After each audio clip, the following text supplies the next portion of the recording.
वर्ग आहे पहा पहिली, धडा आहे 10वा, सोहमचा दिवस.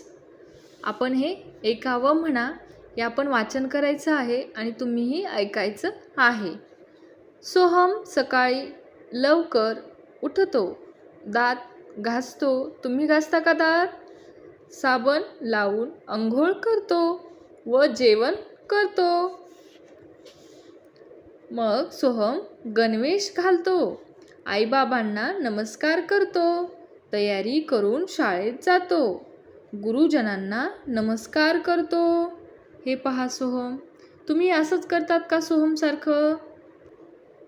पुढे आहे पहा, शाळा सुटली की घरी येतो, मित्रांसोबत खेळायला जातो, घरी येऊन हातपाय धुतो, त्यानंतर अभ्यासाला बसतो. आई बाबा आजी आजोबांसोबत जेवतो, रात्री आजीची गोष्ट ऐकत झोपतो. हा असा आहे सोहम. मग यावरती आपण प्रश्न घेणार आहोत. चला तर तुम्हाला याच्यामध्ये उत्तर निवडायचं आहे. प्रश्न आहे पहा पहिला, योग्य उत्तर निवडायचं आहे तुम्हाला. प्रश्न आहे पहिला, सोहम काय घासतो? सोहम काय घासतो? पेन्सिल घासतो का दात घासतो? तर सोहम दात घासतो. काय घासतो? दात घासतो. बरोबर आहे ना उत्तर? तुमचं पण बरोबर आलं ना? आता आहे पहा, सोहम अंगाला काय लावतो? काय लावतो? साबण लावतो का गंध लावतो?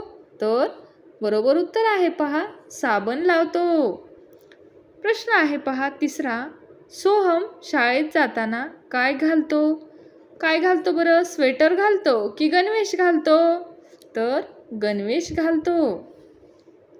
सोहम शाळेत कोणाला नमस्कार करतो? कोणाला करतो? आई का गुरुजनांना करतो? तर गुरुजनांना करतो. सोहम कोणासोबत खेळतो? सांगा पाहू. शेजाऱ्यांसोबत की मित्रांसोबत? तर मित्रांसोबत खेळतो. सोहमला गोष्ट कोण सांगते? आजी की आजोबा?